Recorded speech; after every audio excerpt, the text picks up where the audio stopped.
This review is based on the PC, PlayStation 3 and Xbox 360 platforms.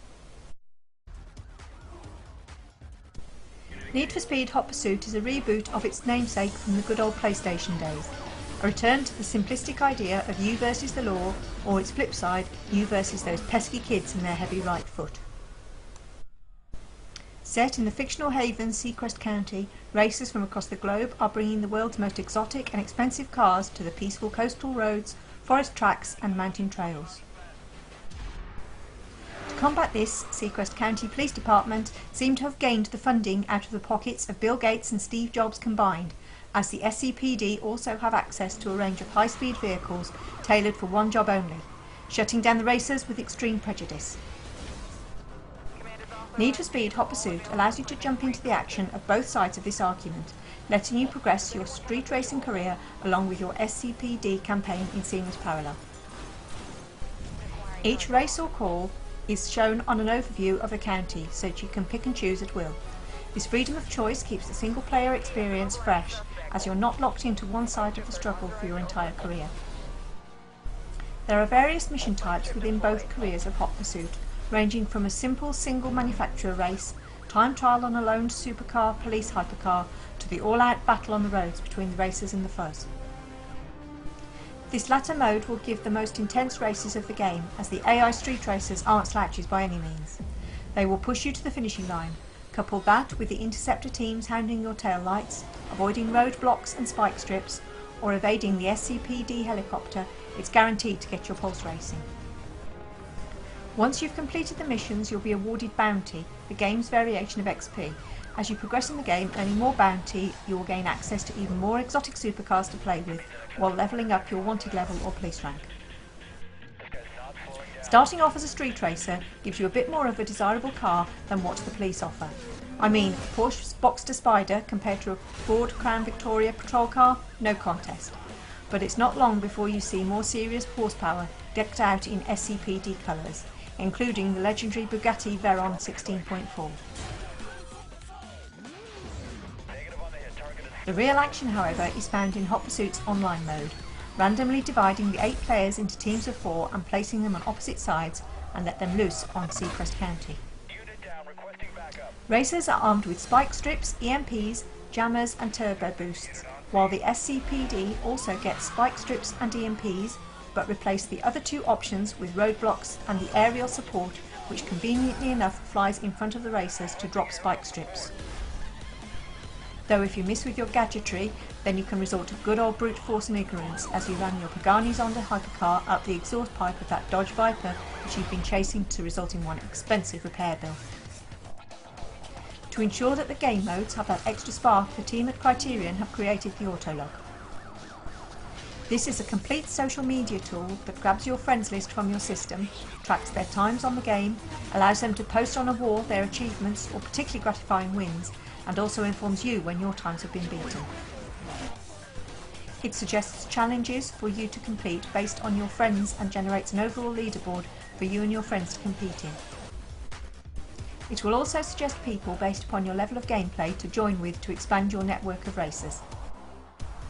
This system gives you that all-important extra incentive to go back and replay old races in order to get that fastest time or extra bust, all in the name of waving your E-pin in the face of your peers. It really is an awesome inclusion in what could have been an average racer. That looming notification informing you that a time was smashed by your friends just pushes you to get that little extra more from the car. Seacrest County itself spans quite an impressive area. While the missions are linear and only go on select sections of the county, you may jump into a free drive behind the wheel of your favourite car and just cruise around the lush scenery. However, this is where I feel the game misses a trick. You see, there's no sandbox style world to play here. You can't just drive around then find a race, or have a call to some foul play in free drive mode, which would have been an awesome inclusion. Imagine, if you will, you're driving around in your patrol car to suddenly get a call to a street race that you need to shut down, or you roll up to a set of traffic lights and there's your rival next to you, which sets off an epic race. It could have been one aspect that would have taken this game from the realms of good to great. Nevertheless, Hot Pursuit is a good game. The overall visual quality is top notch. The damage on the very expensive cars looks great. There's something satisfying about viewing a broken up Lamborghini Reventon after you've slammed into the back of it. The scenery of Seacrest is varied, however the roads you race down can at times seem a little bland, even with the shortcuts hidden away. But the speed you race down them at times makes this little grumble irrelevant, as you'll be through it in the blink of an eye. The weather effects are very nice indeed too. Wet weather causes spray to be thrown up from the cars in front of you, along with altering the overall road handling of the cars, making it very difficult indeed to keep an eye on them while in a slipstream. Also needing cat-like reflexes, as the spray makes perfect cover for spike strip deployment. Head up into the mountains and you'll get snow-covered peaks with the occasional snowdrift flowing over the roads, impairing your visibility. Factor in day and night races and you have a very atmospheric ambience indeed. Now, it's not all good news with Need for Speed Hot Pursuit. Realism fans look elsewhere, as the car handling is firmly pointing to the fun side of things, tapping the brake to induce a drift around the corner, then using nitrous out of the bend. It's all about action rather than precision.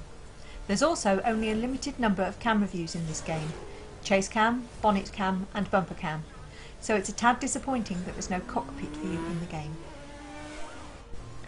Also, the more casual racer may find it tough to win the races or get that gold medal distinction, as some of the missions have such a fine line of execution that the tiniest mistake could cost you that top bounty award. Also, shortcuts are a necessity in some races to just catch up with your opponents. Make sure you read the mission parameters before selecting your car, as at one point I was trying to chase a Subaru Impreza on a dirt track using a rear-wheel drive Nissan 370Z. Also, whoever chose the soundtrack to the game needs to be shot. The selection of driving music on offer is quite poor indeed, and is best turned off in our opinion.